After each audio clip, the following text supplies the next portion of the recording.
Vivianne Miedema. I'm staying at Arsenal, but we have to do better. After months of speculation, Vivianne Miedema has signed a new contract with Arsenal, despite being able to leave on a free in the summer. Here she explains why. You are an ambitious person, but in 5 seasons at Arsenal you won the league only once, and all the big clubs were after you. Why did you decide to stay? I've been in talks with several big clubs in Europe, that's right. From Spain, France, England. I want to be part of a team that is experiencing a certain growth. 5 years ago I came to Arsenal because I wanted to help that club move up.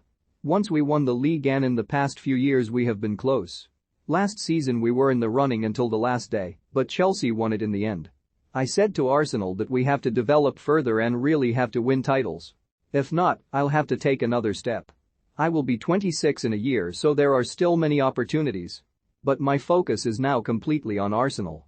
Expect the unexpected at Why leave when you rather stay. D number morthanretypic.twitter.com Y0LIY62FQ4 Barcelona are now the benchmark in women's football, and they were also interested in signing you. Barcelona are the best team in the world right now. But England has the strongest league. Here you will not have easy matches. I expect the competition to get a further boost with the European Championship in England this summer. Every match you have to be at your best to get 3 points. I definitely think the Spanish league is getting there, and that would be really good for women's football. Wouldn't Barcelona be too strong with you in the squad? Well, that's the whole idea of football, that you bring in players who strengthen the team. That club is great. But Arsenal felt like the best option for now. You have broken countless records in England. Arsenal literally put you on a pedestal with a temporary statue outside the Emirates Stadium, a first for a female player. Do things like that matter? No, not at all. I've already had 5 great years, but I indicated to the club that we have to do better. Other players have done that too. Hopefully the club can bring in some reinforcements this summer. Were there clubs where you could have earned much more? There have been 2 clubs where I could have made more money, but I think I can say that I will be the highest paid women's footballer in England. So I certainly can't complain. I really felt the appreciation of the club, and they do things well anyway. When you walk into the training complex at Arsenal you have the feeling that something is being worked on, you feel accepted, heard. You are part of something bigger. They very emphatically take their social responsibility seriously off the field. Arsenal are simply classy. Our team is very close, which will certainly help us on the field. That bond is also a reason to stay. In men's football, a decision to move is often made because of the money on offer, or to join the best club possible. With the men you have even more options in terms of the best competitions, and there are also different amounts of money involved than in women's football. Steps are made there from £100,000 a week to £400,000 a week. The beautiful and pure thing about women's football is that the motivations and the happiness lies more in the team working well. I have also experienced that with the national team with whom she has won the Euros and reached the World Cup final. Those are the most beautiful memories. There's no guarantee I'll never leave. I definitely think I want to play football somewhere else in my career. I had doubts for a long time and only decided 2 weeks ago. The decision was also made because of the arrival of Jonas Eidevall, the Arsenal coach last summer, and the fact that I play more as a playmaker since the start of the year. I think I fit in better there, and I also feel more comfortable there. You are looked upon as a pure finisher, though, and look at all your goal-scoring records. Have you always wanted a different role? I always played in the number 10 position when I was a kid, but because we didn't have a striker in the national team I ended up playing there.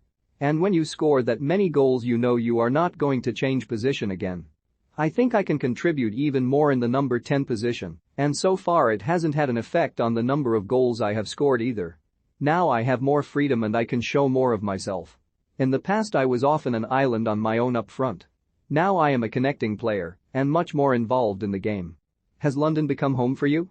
England feels like home now. I have my own house in St Albans, north of London, and it is very quiet and beautiful. The relaxed lifestyle appeals to me, the richness of culture, plus you can easily pick up other things around football from here. I got my coaching certificate, and in November I will have completed my master's degree in business and marketing. You can switch off from football here. We often have a coffee with teammates or take a walk through the city. Can you still do that without being recognized? Women's football is getting more and more attention and bigger audiences. With sunglasses and a cap I can still get away with it, but at the same time I like it when girls are excited about what you're doing. We have always wanted to put women's football on the map, so that's part of it. You can only be proud of that. Women's football is becoming more and more like the men's, especially when it comes to broadcasting rights and attendances at stadiums. But in men's football there is also more problems with fans, racism, and homophobia. To what extent do you already see that creeping into women's football? I will never say that I want women's football to be exactly the same as men's football. The great thing is that women's football is still very emotional and pure. There is much less hatred in many areas. I hope it grows, but then you probably end up in a difficult situation sometimes. That is part of growth and you have to deal with it well. Beautiful things happen in men's football too. You use your voice more and more. You are an ambassador for War Child, you have a column in a Dutch newspaper, and on behalf of Common Goal you made a statement about the war in Ukraine together with Juventus star Paulo Dybala. What has led to this development? My mother was always helping others and she wanted to pass that virtue on to me and my brother. Our platform puts us in a position to help children who are less fortunate than we were. That's why I thought it was so nice that War Child came to me. I didn't have to think about it for a moment.